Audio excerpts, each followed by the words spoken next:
सुनने के बाद 2 मिनट तक आपका जोश, आपका उत्साह जगता है और 2 मिनट बाद फिर से आप ठंडे हो जाते हैं। 2 मिनट कहें या 2 दिन कहें, कोई अंतर नहीं है, कोई भेद नहीं है। मोटिवेशनल वो होना चाहिए जो निरंतर रहे, जो जीवन पर्यंत रहे। और ऐसा मोटिवेशनल आपको किसी वीडियो से नहीं मिल सकता, ना ही किसी स्पीच से मिल सकता है। ऐसा मोटिवेशन जगाने के लिए आपको खुद के अंदर से आलस्य खत्म करना होगा। आलस्य की जड़ को समझकर उसकी जड़ को ही उखाड़ फेंकना होगा। उसके बाद आपके अंदर एक ऐसा जोश, एक ऐसा उत्साह जन्म लेगा जो निरंतर रहेगा, जो शाश्वत रहेगा। चलिए मैं आपसे एक सवाल पूछता हूँ, क्या आलस्य का ताकत और कमजोरी से कुछ लेना देना है? क्या शारीरिक रूप से ताकतवर इंसान आलसी नहीं हो सकता? और इसके विपरीत शारीरिक रूप से कमजोर आदमी क्या जोशीला, उत्साह से भरा हुआ नहीं हो सकता? हमने अपने आसपास कितने ही ऐसे लोगों को देखा है जो शारीरिक रूप से बहुत ताकतवर होते हैं, जिम करते हैं, शारीरिक व्यायाम करते हैं, लेकिन वो फिर भी आलसी होते हैं। ऐसा क्यों होता है? इतना ताकतवर आदमी जो चाहे वो झट से कर दे, लेकिन फिर भी वो नहीं कर पाता। तो एक बात समझ में आ गई कि ताकत से आलस्य का कुछ लेना देना नहीं है। जोश और उत्साह तो कहीं और से जन्म लेता है। और एक बार अगर आप उस केंद्र को समझ जाते हैं कि जोश कहां से पैदा होता है, तो जीवन भर आपको आलस्य कभी छू नहीं पाएगा और आपको कोई दूसरी मोटिवेशनल स्पीच सुनने की भी जरूरत नहीं पड़ेगी। आज की जो बौद्ध कहानी मैं आपको सुनाने वाला हूँ, उसमें आपको एक ऐसा रहस्य पता चलेगा जिसमें कि आप अपने आलस्य को त्याग कर हर पल मोटिवेट रहकर अपने लक्ष्य को प्राप्त कर सकते हैं। इससे पहले कि आप इस कहानी में कहीं खो जाएं, इस चैनल को सब्सक्राइब कर लीजिएगा। तो चलिए कहानी की शुरुआत करते हैं। बहुत पहले समय की बात है, जब हिंदुस्तान पर अंग्रेजों का राज हुआ करता था। उस समय ज्यादातर लोग खेती बाड़ी करके अपना जीवन बिताया करते थे। उसी समय टनकपुर नाम के गांव में राजेश अपने पिता के साथ रहा करता था। राजेश अभी शादीशुदा नहीं था और अपने पिता के साथ खेती बाड़ी में अक्सर उनका हाथ बटाया करता था। उसके पिता बूढ़े हो चले थे, लेकिन खेतों का काम करना अभी भी उन्होंने नहीं छोड़ा था।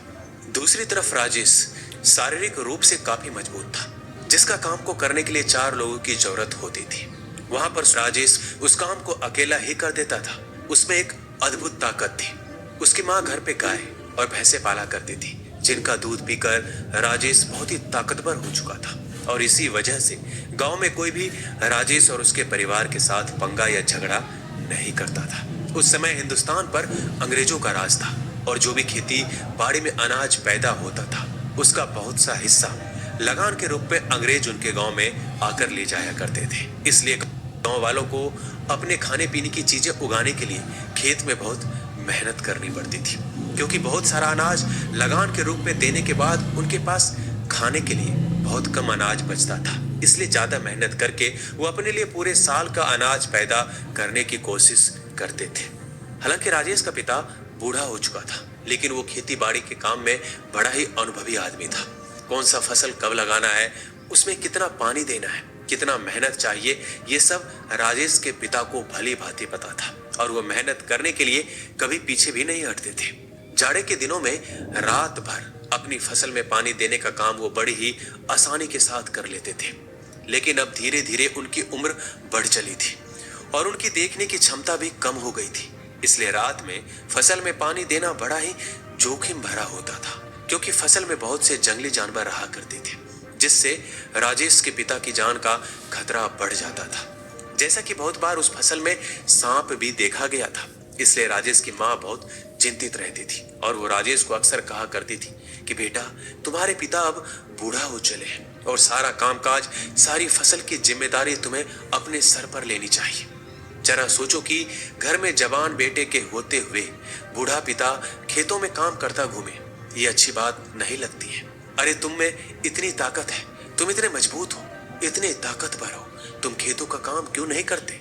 लेकिन राजेश पर उनकी माँ की बातों का कोई असर नहीं होता था। वो दिन भर अपने दोस्तों के साथ गप्पे लड़ाते रहता, तरह तरह के खेल खेला करता, लेकिन अपने पिता की मदद करने के लिए कभी आगे कदम नहीं बढ़ाता।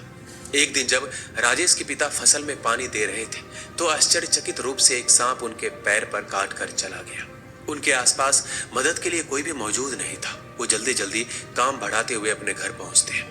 रात का समय था और अस्पताल भी कहीं आसपास नहीं था। सबसे नजदीक अस्पताल वहां के नगर में था, जो कि गांव से बहुत दूरी पर था। इसलिए अब आनन फानन में राजेश अपने पिता को लेकर नगर में जाता है और रास्ते में ही उनकी मृत्यु हो जाती है। राजेश अपने पिता के मृत शरीर को लेकर घर पर वापस लौट आता है। उसके घर में सन्नाटा छा गया था। घर में अब कोई नहीं बचा था जो घर की जिम्मेदारी अपने कंधों पर ले सके। घर में सिर्फ राजेश और उसकी मां बचे थे। अब पूरी जिम्मेदारी राजेश के कंधों पर थी।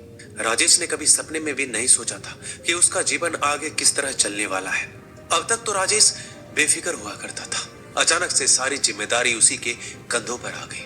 अब उसे ही फसल उगानी पड़ती